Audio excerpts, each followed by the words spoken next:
This episode is sponsored by Friskies, who would like to tell your cats hi.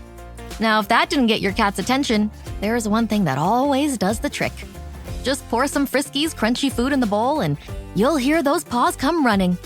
Works every time. With so many Friskies choices, you can always bring your cats running from their secret napping spots. There's always more to explore. See for yourself at friskies.com or visit your local store. I'm always looking for ways to show my cat how much I love her. And with Fancy Feast gems, I can pamper her whenever I want with a savory gravy on top of a gourmet mousse pâté. The pyramid shape makes serving simple, so all I have to do is peel and plate to make mealtime feel extra fancy. And with 2 entrees in every pack, it's easy to turn every day into the extraordinary. Fancy Feast gems. My cat Freddie loves to be brushed and cuddled. But stirring up his cat allergens meant sneezing and itchy eyes. Then I found Purina One Live Clear. It's cat food that reduced the major allergen and my suffering in as little as 21 days. Now, we feel closer than ever. If you have issues with cat allergens, you really need to try Purina One Live Clear. Try new Purina One Live Clear today. Purina One, a difference from day one. Welcome to the New Books Network. I'm Chris Holmes, and this is Burned by Books. Here you'll find interviews with writers you already love, like Jennifer Egan and Rebecca Mackay, mixed in with up-and-coming voices like Alexandra Kleeman and Rumaan Alam. You'll find us wherever you listen to podcasts, but check out previous episodes at burnedbybooks.com and on Instagram and Twitter at burnedbybooks. Let's start the show. When Anna, the protagonist of Lexi Freiman's hilarious and biting satire, The Book of Ayn, finds herself cancelled after penning a black comedy about opiate addiction, she falls into the lap of a group devoted to the study of the works of Ayn Rand. A surprise to her and just about everybody else, Rand's novels and philosophy appeals to Anna's wounded self-conception and her desire to be visible as a writer and thinker in a culture that would prefer that she slink away. And so she endeavors to become a Randian, embracing self-interest and egoism as the root of the human capacity for creation. Anna will test out her new philosophical canon in a series of increasingly uproarious interactions with the cancelled, the culture makers, and in the farcical everyday circumstances of living in New York and LA. But when Rand's life and work reveal their hypocrisies, Anna will find herself drawn in the direction of spiritual meaningfulness and to a cultish communal love utopia on the island of Lesbos in Greece. There, a different kind of master will attempt a new indoctrination with a similar promise of contentment. But rather than professing the goodness of egoism, Anna will now be asked to kill her ego and live for things outside of her self-need. The Book of Ayn is a satire that doesn't shy away from asking profound questions about how and why we shape ourselves to fit the mold that society presents us with. And while Anna's odyssey through Randian and quasi-enlightened thinking mostly reveals the double standards that dominate any set of beliefs that promise freedom, she does indeed find herself changed in the process of adopting and leaving them behind. A side-splitting read that blazes with a poison pen that spares no one, the Book of Ayn feels perilously well-suited to our present moment. Lexi Freiman is also the author of the novel Inappropriation, long-listed for the Center of Fiction First Novel Prize and the Miles Franklin Award.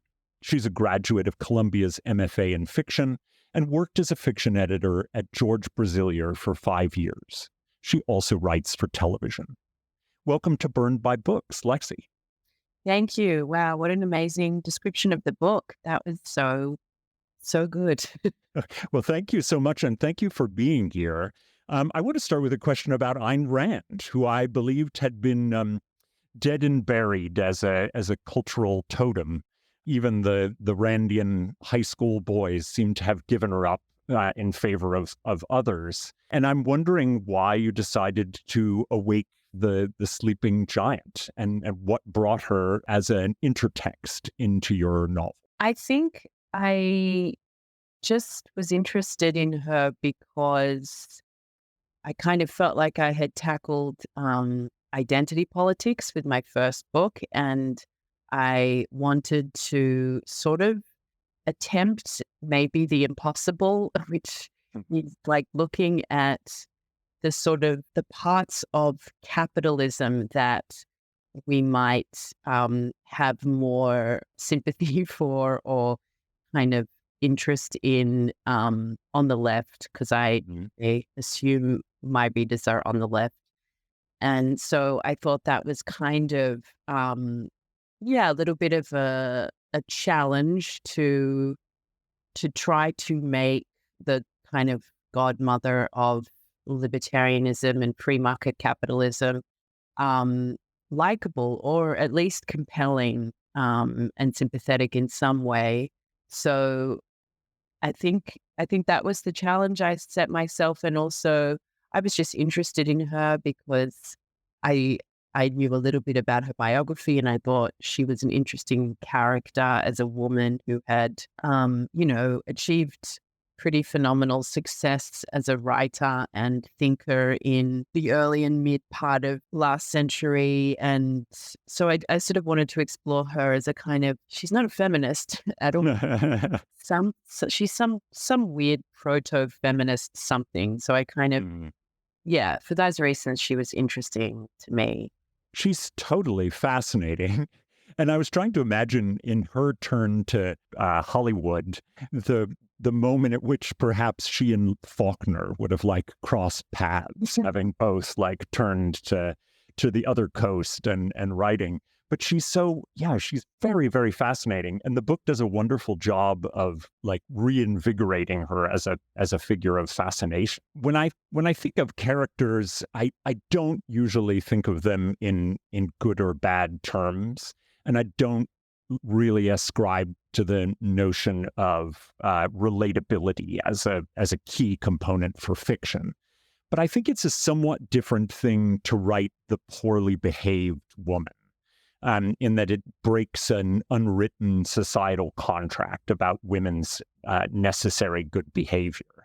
Anna's bad behavior, if we want to call it that, concerns her so-called selfishness. And I wonder if you had an interest in testing the boundaries for how society treats a selfish woman. Yeah, I think I was definitely interested in that. Interested in, yes, what it means to be a woman who, is single, childless, of a certain age, and kind of looking for meaning beyond family or even sort of strong social connections. In a sense, looking for meaning in the way that male artists have looked for meaning for ever in that kind of purely sort of Nietzschean sense. And I think that was interesting to me, and also in light of this moment, which has felt extremely moralistic, and that in a sense, the only way to justify one's existence sort of seems to be on a mission to save the world or something. Like we have to all be saving the planet, or else we kind of don't deserve to live. That's sort of the vibe you get sometimes if you're not posting about certain issues or trying to, in a way, make your life all about trying to help those in greater need than you. Then it's sort of like there's some sense that you are not only squandering your life, but somehow morally wrong. And and there's a kind of desire to cleanse out the people who don't meet that impossible standard. Right. Yes, definitely. I think, yes, there's an impulse, obviously, to cancel, or at least to separate oneself from the bad people who don't care enough about certain issues. And yeah, I guess I was interested in someone who is unashamedly not trying to save the world. In fact, just trying to find meaning in her own life. And what like interested me most about that is, I suppose, the idea of the artist as that figure, because I think there is this kind of confusion or this conflict in the arts where artists have to suddenly be like activists, and all art worth mentioning or reading or promoting has to in some way be doing something to, improve the world or shed light on a certain issue or identity. And my feeling is that is in many ways antithetical to the kind of deeper source of the artistic kind of impulse. I think it comes from a much more, not necessarily selfish, just less, not very rational place, and not a moralistic place. And yes, there can be obviously sort of, there are great artists who have written about terrible injustice, and there is a sort of like, there is a, the soul cries out at some level to have certain things be known, and that's part of artistic expression. But I think we've come into this weird moment where that's the only legitimate form, and I think that just ends up producing, when it's sort of done en masse, it produces something that doesn't feel like art. It feels like a form of activism or some kind of something else. And I thought that was something worth interrogating. Just that. Yeah. Do you think it's a global phenomenon? I mean, I know you're originally from Australia, but U.S. based. Do you think it's U.S. centric, or is this now a global phenomenon in the treatment of artists? I think it's global. I think, definitely. I mean, I think it's global it's in the English language market. It's definitely the trend. I think it's less of a thing in Europe, and I couldn't speak for most of the rest of the world, but I know that works that are sort of pushing to be translated into an English language market, I think it's definitely reached all corners of the globe. And in the US, we've come into a less censorious, insane moment, although in some ways it's still pretty insane. But I hope it's getting better. It's like readers are open and like interested in things that I think, the most cautious and unimaginative people in publishing just like won't allow themselves to sort of conceive of there being this market for that. Well, I want to drill down into that idea of what fiction and art can tolerate, and think for a second about Anna's initial fall from grace, which comes with the publication of her novel that uses opiate addiction as a comedic turn, and the New York Times ends up calling her classicist. The novel treats Anna as rather clueless as to the injury that this might cause in a country beset by opiate addiction. But it also prompts this question of what is off limits in a satire. Obviously, you're doing this play with a satire that we don't read, that's written within a satire. And so I'm interested in knowing how you took this idea of a taboo and sort of fashioned it into this kind of meta satire. Yeah, I mean, I think I wanted to choose a subject that was, obviously a reader can see how it would be offensive, but there would be other topics that would be more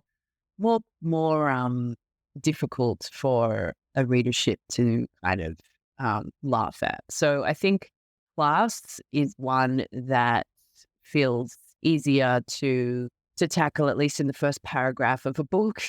And I think it works for this character because she, is someone who comes from a more upper middle class background.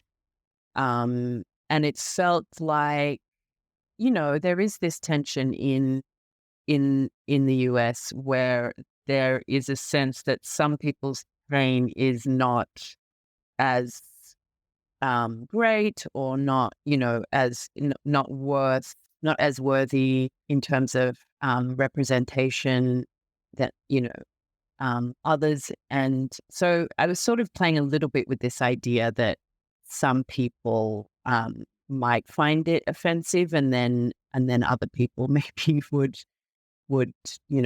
find it amusing, or that there was this kind of tension inbuilt. And also, I guess, the idea of the scatological, I think, was kind of tied to that, this idea of shame, body shame, and sort of making fun of people who may,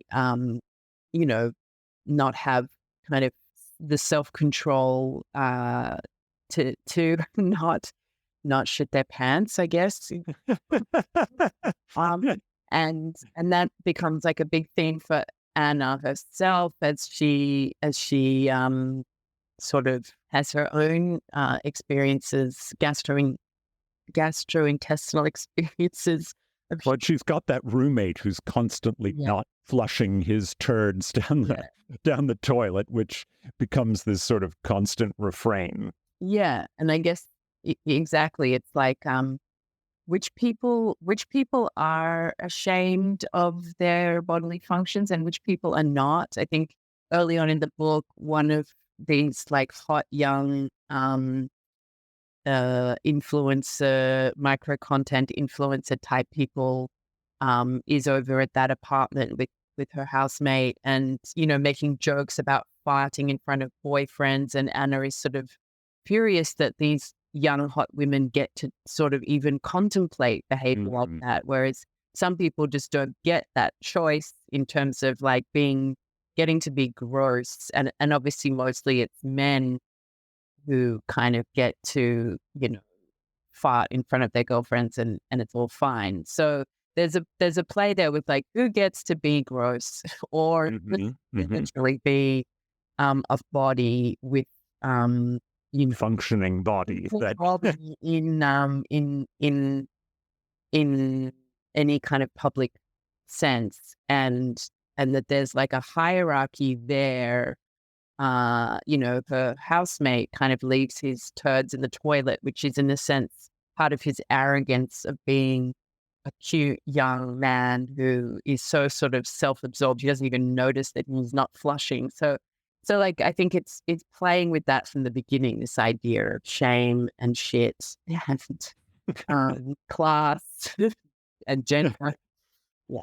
Is that how you pitch the book, Shame and Shit? Maybe that's why the Australians didn't want it. No, I don't think there's been no, it's funny because I never thought of all the shits. I mean, obviously I knew there was a motif that I was playing with, but it's funny how many people have been like, okay, let's talk about shit. No. 9 años pidiendo el snack wrap. Aquí tienes tu snack wrap. ¿Tú quieres un snack wrap? Toma tu snack wrap. ¿Tú también? Toma un snack wrap. Snack wrap, snack wrap, snack wrap. Volvió el snack wrap. Ba-da-ba-ba-ba. Finding a new job is stressful. But with Indeed, it doesn't have to be. Just fill out your Indeed profile with your skills, experience, and desired salary. The more you fill out, the better your matches will be. And hearing from hiring managers will be 2 times more likely. Relax. That's your Indeed profile sending opportunities your way. Indeed, the world can work better. When Anna heads off to L.A. to try and write a satirical treatment of Ayn Rand's philosophy and life, she finds the task impossible. And I wonder if Anna was experiencing, or you were wanting to explore, how seemingly our contemporary existence has taken on the form of satire in everyday life. I'm thinking, for example, about the transition in Saturday Night Live to having sketches that are now simply replications, word by word, of politicians' actual speeches, requiring no writing at all to satirize the present. Do you think we live in a moment of perpetual satire, thus making what it is you're doing quite difficult? Yeah, I think so. I mean, I think there've always been absurd politicians and people, public facing people. And I don't know that that's so different, but I guess the difference is that there is so much content now that's available, so much video content. And and obviously people, in a sense, are kind of creating little micro satires, on TikTok. And there's a lot more of that kind of humorous content that is being generated and shared. And so, yeah, I feel like it's more an issue of the medium rather than the sort of the moment. Although, yeah, I mean, Trump definitely made things more absurd in the West. That there's no question there. So there's a little bit of that. But I guess with satire, I sort of feel like, so I was thinking about the definition of satire the other day, and I feel a little bit like there are videos that sort of make fun of people, politicians, whatever. But I think if you're like working on a satire, if you're like really, especially a satirical novel, it's like there's a sort of thesis that you kind of have to have about the culture. It's not enough just to make fun of what's happening. It's almost like that there has to be a sort of underlying argument in a way for like the direction the culture has gone in, which is this kind of, absurd place. And did you have that firmly in mind before you started writing, or is it something that emerged for you? I think I had an inkling of what it was. And to me, it's kind of about this sort of the hypocrisy at the heart of this idea of selfishness versus altruism or virtuousness, or, I think that's part of what the thesis is. And I'm not writing a nonfiction book, so it's never really a thesis. It's just sort of a set of ideas that you want to kind of explore through this character and their journey through the plot. But yeah, I feel like for true satire, you sort of need, you need more than just making fun of the crazy things someone has said or their funny hair or whatever, an oversized suit, or like there has to be, I think there has to be more at work. And so even when you can talk about like videos that are satirical, they would be satirical in tone, but I'm not sure that, yeah, I think there's something else that goes on in a satirical novel.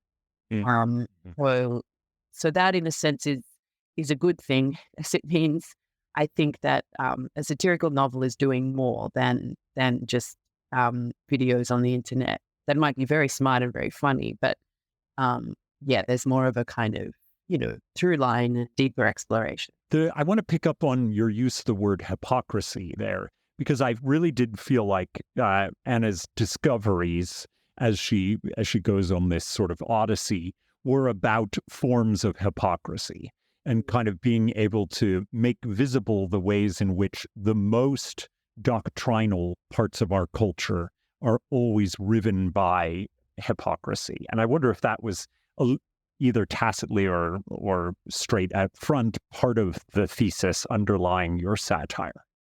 Yeah, definitely. I guess it's sort of also about this idea that this feeling that any ideology is kind of that it's like a sort of paradox where any truth or any sort of idea that purports to be big enough to hold all instances or all conditions kind of can't be true, or can't really, like, has to have some space inside of it for its opposite. And that's like a more spiritual idea. And that's why I think the book moves into a more spiritual place in the second half, because ultimately I think the idea that any ideology is big enough or sufficient to kind of hold all human experience is crazy, and doesn't work. And so, yes, inside of that is this idea of hypocrisy that when people when they hew too closely to an ideology, ultimately they will be contradicted, or there will be some kind of there will be a moment where it doesn't make sense anymore, and they have a choice to defend it to the death, or to be open to something else. And yeah, I think that was a big part of the journey I wanted this character to go on. I thought that you might have had quite a bit of fun writing about the group on Lesbos, because it felt like a wonderful amalgamation of almost every documentary I've read or seen about cult-like figures and spiritual movements, all sort of wonderfully kind of working together as this Frankenstein monster. And I wonder if you'd talk a little bit about influences there and things that kind of inspired you to come up with it. Well, I mean, I did go to a place that is similar in some ways. So I have firsthand experience. Oh, wow. Well, I want to hear more about that. Well, I mean, it's a kind of meditation center that is similar, but a lot of the ideas I think came from different philosophers, different Eastern philosophers who I've watched documentaries on or read their books. What's his name? J. Krishnamurti, and I remember I actually watched this after I'd written the book, but maybe I had one more draft in me. I can't remember, but I rewatched Todd Haynes' movie Safe, and there's she goes to a cult at the end, and I just, that was interesting. It was like, oh yes, the cult, the sort of like classic cult narrative where it begins with this sort of feeling that, you found this amazing community and this sense of belonging, and it's like, this is the answer. And then things start to slowly sort of deteriorate. And I was like, yeah, I think that's the kind of classic. And what's that movie, Midsommar, Yeah. It's always that sort of narrative. And I don't think this follows that exactly. No. I don't think the cult ends up being this sinister sort of place. The place that it's loosely based on certainly isn't that at all. I went back this summer, so it's not like, I think that's a sort of good model, at least for the way that we jump on these, ideologies or belief systems, and it's all very exciting at the beginning, and then things slowly start to unravel. And I think that's true of every kind of ideology, and in a context like a commune like that, it's a much faster process. Yeah, that's very true. I was very excited to encounter a term that threw me back to graduate school when I read pharmacon come up in casual conversation in the novel. And it ends up being a point of discussion around Anna's canceling and the idea of being sacrificed for a greater good. And the Greek concept comes in and in a way of talking about the things that we insist on as curative also being a poison.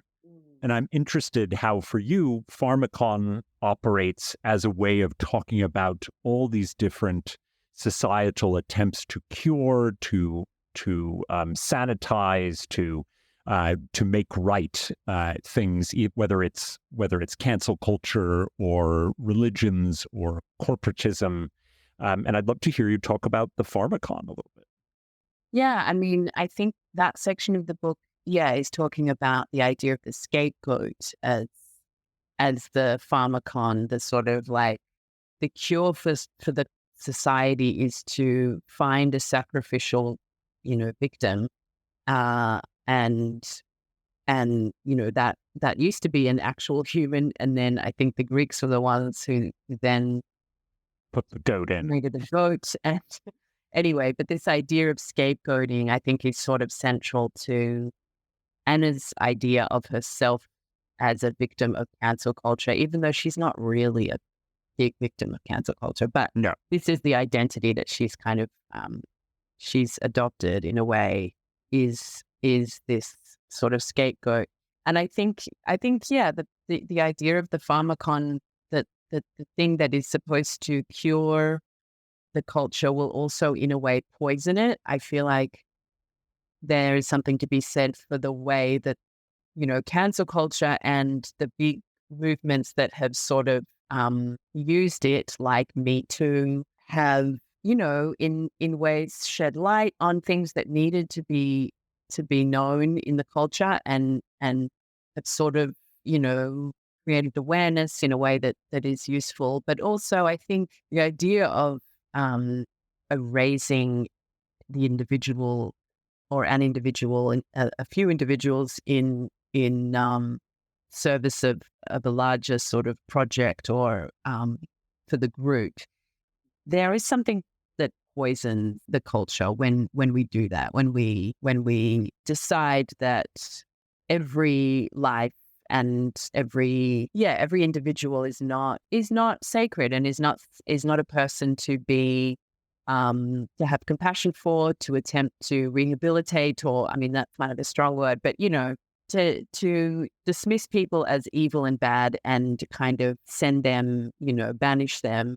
I think when you do that, you always I don't know, but the few times in my life when I have written someone off or just decided that, they aren't worth trying to understand anymore or knowing, I'm never left with a good feeling. I feel like there's something poisonous in that act.